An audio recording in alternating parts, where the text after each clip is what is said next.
Okay, let's see if I can get through this without another interruption. Now, what I want to do here is first make sure my signal generator is at 455, which it is, and note the meter reading. It's 6 volts negative. And now, find my alignment tool here, and away we go.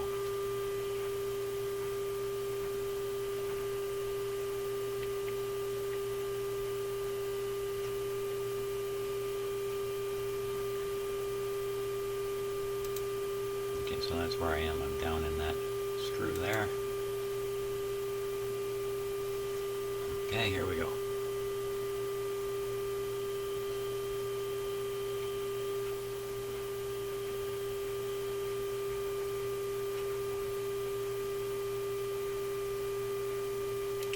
Okay. Next one.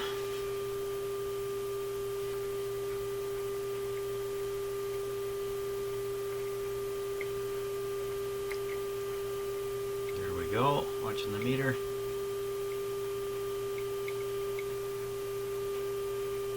A little bump on that one. Okay, now we'll do this one in the can here.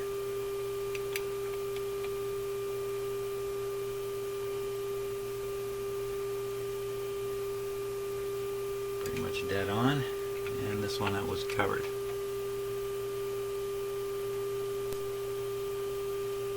Pretty darn close. And that's typically what you get out of a radio, that they're really very, very close. So that completes the IF tune-up. Not much change. Now the next thing is tuning up the antenna circuits and tuning and adjusting the oscillator, which will be the tricky part because I replaced the string on here. So we can, and then I have this coil up here that I'm kind of wondering about. Let's stick it back on.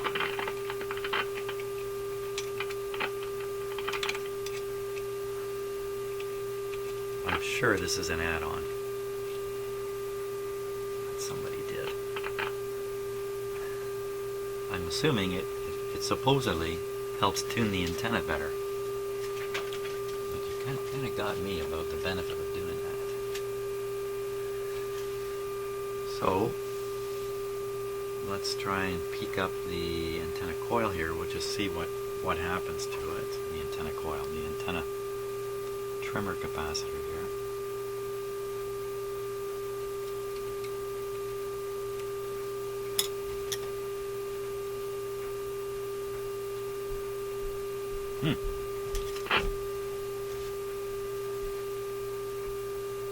There we go. Okay, watching the ice. Nothing at all happened there. That's because we're actually watching the IF frequency, so that's a dumb move. Let's tune to 900. Put the signal generator up to 900. Look at all those.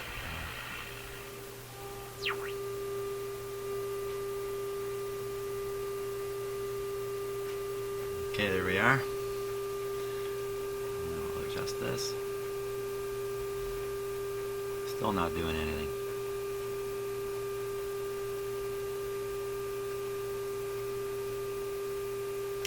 Okay, I'm not sure how to interpret that. Maybe I need to be at one end of the band or the other for this to really show up. There's no change at all.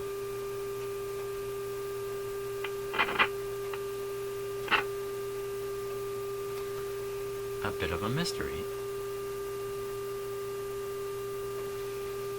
Well, let's try it maybe at the low end.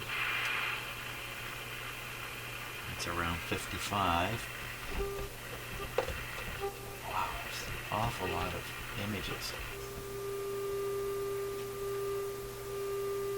I'm putting a pretty strong signal into the radio, so. Okay, there we are at 55.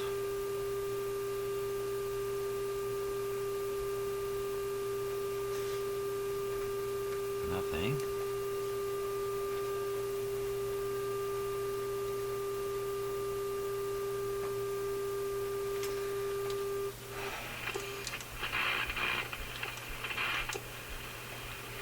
Still images all the way across the band. So we're up around 1600. Okay, so we'll jump up to 1600.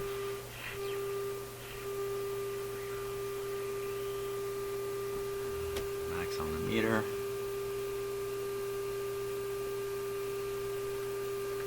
Small change.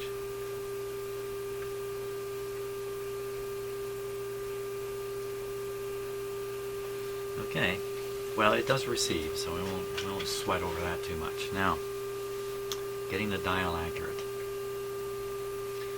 We're at 1660, which is really about there. That's a fair ways off.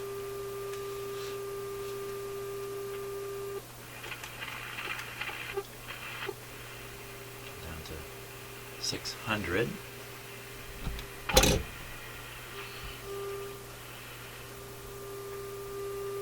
So many images, boy, it's easy to make a mistake. 600 is very accurate. Very accurate. Very accurate at 600. Most of the stations in this area are down at this end of the band anyway. But there is one station that I know is listened to on, maybe listened to on this radio, and that's 1580. So let's go see what's happening with 1580 here.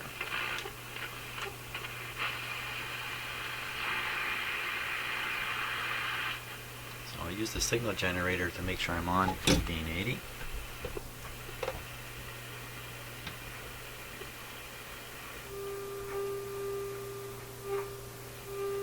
I'm way up at 17.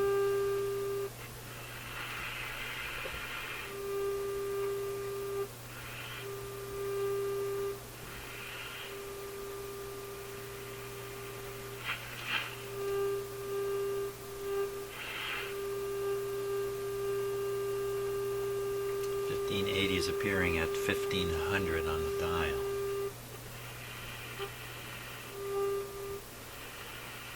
Just making sure I'm not on an image.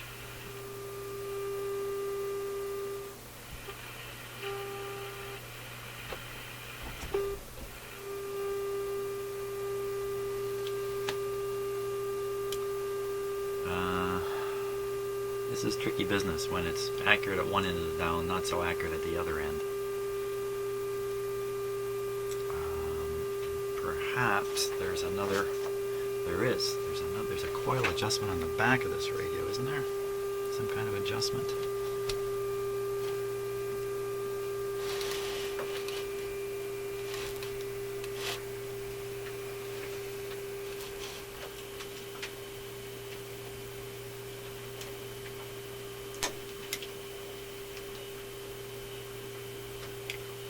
No, there's no adjustment on the back. I'm confusing it with other radios that I've been working on. Sometimes there's adjustments you can get at on the back or on the side. I think that, that might just be as good as it's going to get here with this radio.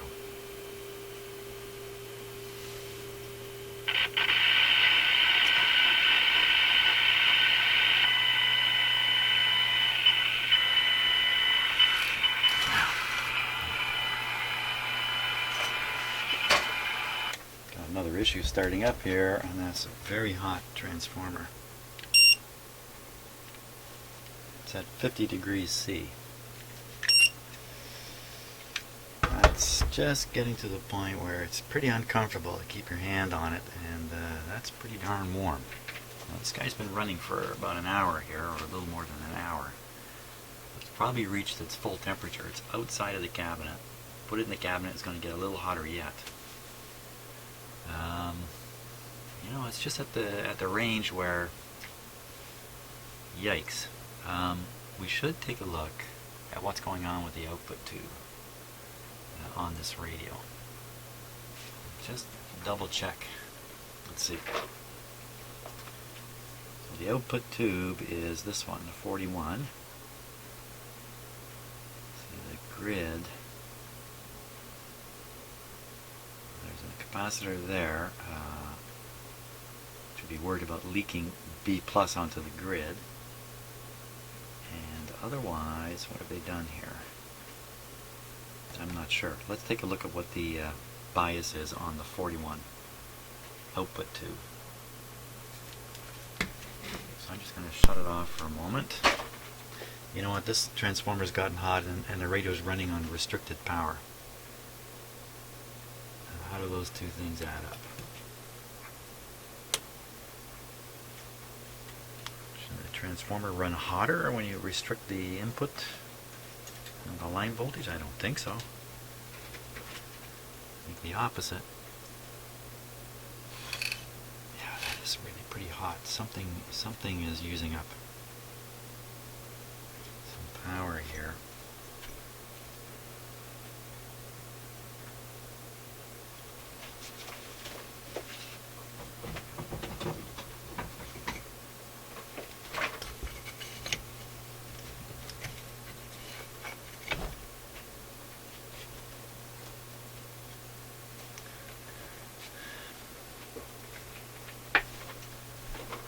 So the output tube is this one right in here. So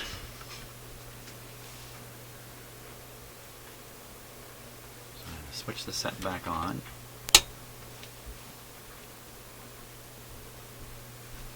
And it's a 41. Now let's take a look. Let's see here, number 41.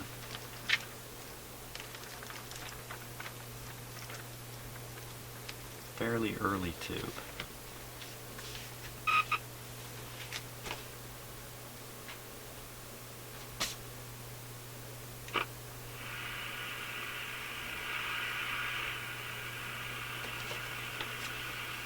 '41.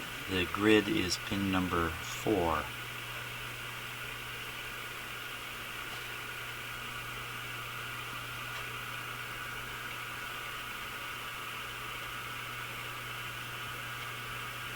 Number 4.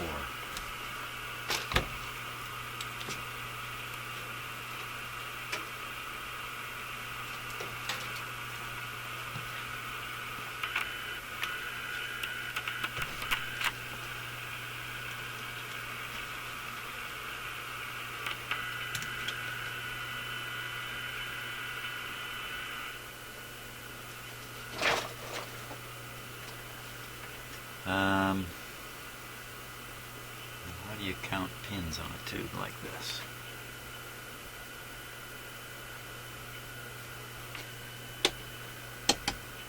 Okay, this reads positive now, and 150 volts.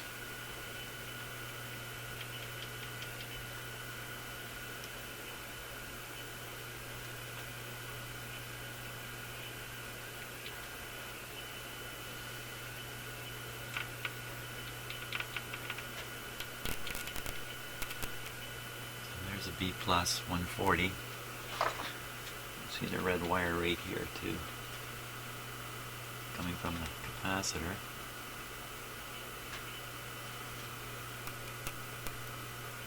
That's probably the screen.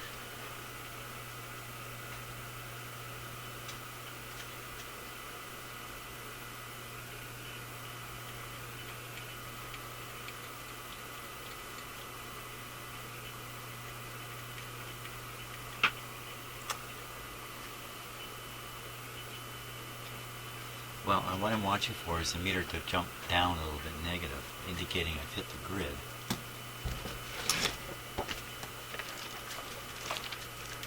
Didn't see that.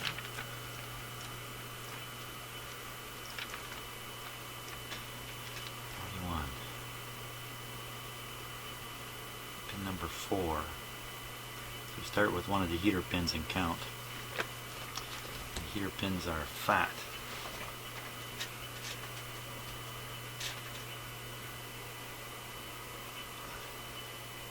By my reckoning, that's a heater and that's a heater. So it'll be 1, 2, 3. Oh yeah, there's a negative. 15-volt scale now. So the bias on there is about minus 3 volts. So there is some bias there. Gotta look in the manual again. What is the bias supposed to be? 41.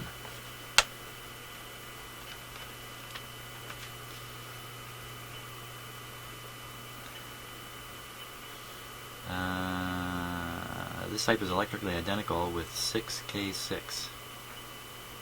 I'm going to look up a 6K6. 6K6. K6.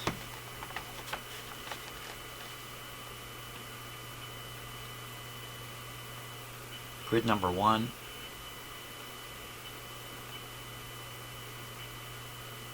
0. Grid number 1. Positive bias value. What? Typical operation. Grid number 1, minus 7. With 100 volts on the plate, you want minus 7. We got 120 or something like that. So you'd want, at 250, you want minus 18. So it should be greater than minus 7. And it's only at minus 3. At minus 3, this tube is probably conducting too much. It's probably the reason why could be, I better not say probably, could be the reason why the transformer is getting so warm. The output tube is working overtime. Now I got to figure out by looking at the schematic just how they derive that voltage. So I'm going to have to study that for a bit. Oh boy.